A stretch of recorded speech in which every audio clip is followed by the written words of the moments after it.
Forces की तैयारी करने वाले कैंडिडेट्स मेडिकल को सबसे कम महत्व देते हैं, फिजिकल को सबसे ज्यादा महत्व देते हैं। देखिए, यहाँ पे आपको दो अनफिट सर्टिफिकेट दिखा रहे हैं।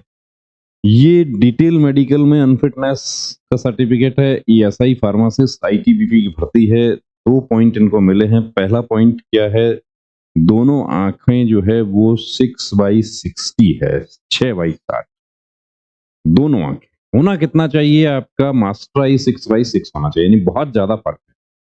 अब ग्लासेस यूज करते हैं ये, लेकिन एक लापरवाही या यूं कहें कि जानकारी नहीं थी कि आंखें कितनी चाहिए। ग्लासेस यूज करते हैं तो आप ऑफिसर की डायरेक्ट भर्ती होती है, उसमें आप जा सकते हैं ग्लासेस के साथ, करेक्शन अलाउ है।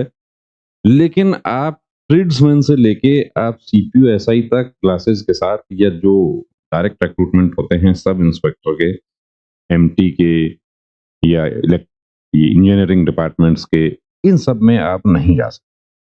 वो भी कॉम्पिटाइज पोस्ट है, वहां पर आपको विजन 6/6 मास्टर आई और अनदर आई जो है वो आपका 6/9 तक चलेगा। अब बेटर आई कौन सा है, मास्टर हैंड, आपका राइट हैंड मास्टर हैंड है, राइट आई 6/6 होना चाहिए।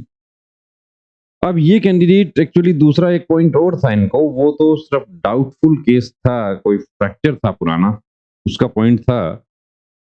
री मेडिकल में ये नहीं गए, री मेडिकल में नहीं गए क्योंकि इनको पता था कि ये क्लियर होना नहीं है। अब इलाज क्या हो सकता है इसका? इलाज से पहले देखिए आपको एक दूसरा और दिखाते हैं।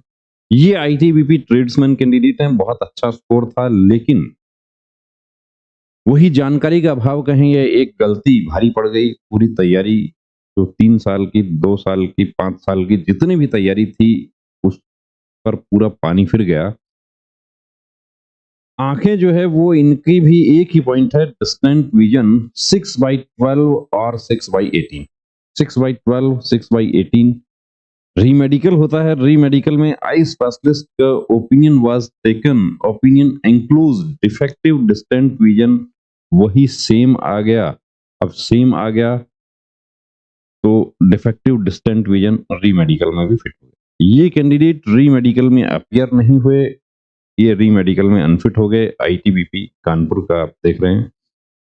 इलाज क्या हो सकता है? देखिए दोस्तों, आंखें हैं तो जहान है, ये कहा गया है, और फौज में तो आंखों की और भी ज्यादा महत्वता है। क्यों है?